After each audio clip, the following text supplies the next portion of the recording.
Hello everyone, আমি Sunanda and welcome back to my another mini blog. কেমন আছে সবাই? আমি কিন্তু বেশ আছি, কারণ এই উইকেন্ডে আমরা চললাম পুরী জগন্নাথ দেবের দর্শনের জন্য। তো প্রথমেই সারা রাত ট্রেন জার্নির পরে আমরা সবাই একটু ক্লান্ত হয়ে গেছিলাম। তো প্রথমেই চললাম একটু সমুদ্র সৈকতে, সেখানে গিয়ে একটু রিফ্রেশমেন্ট নেওয়ার জন্য। আমরা গিয়েছিলাম পুরী সাঁতরাগাছি এক্সপ্রেসে। তো আমাদেরকে নামিয়েছিল প্রায় ভোর 5:30।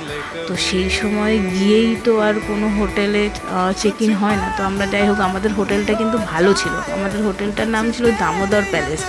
ওখানকার এনভায়রনমেন্ট ভীষণই ভালো, আর যে ওদের ব্যবহারটাও ভীষণই ভালো। তোমরা যদি কেউ পুরীতে যাও, একবার দামোদর প্যালেসে গিয়ে থাকতে পারো। ওখানকার রুম রেন্ট বলো, খাওয়া খরচা সব কিছুই ভীষণই পকেট ফ্রেন্ডলি, তো তোমাদেরও ভালো লাগবে। তো যাই হোক, আমরা সমুদ্র সৈকতে গিয়ে নিজেরা আগে প্রথমে রিফ্রেশমেন্ট নিলাম। নেওয়ার পরে তারপরে হোটেলে গিয়ে দেখলাম, ও মা, কি দারুণ দারুণ খাবার। যাই হোক, তো আমরা প্রথম দিন একটু ঘুরতে বেরিয়েছিলাম। নন্দনকানন, ধবলগিরি, খণ্ডগিরি, এই সবগুলো সাইট সিনের জন্য বেরিয়েছিলাম। আমরা অনেকেই ছিলাম, প্রায় 14-15 জন। এটা আমার জায়ের বন্ধুদের গ্রুপটা ছিল, তো ওরাও যাচ্ছিল। ওরা এতটাই ভীষণ ফ্রেন্ডলি ছিল যে আমার মনেই হয়নি তারা আমাদের থেকে অনেক বড়।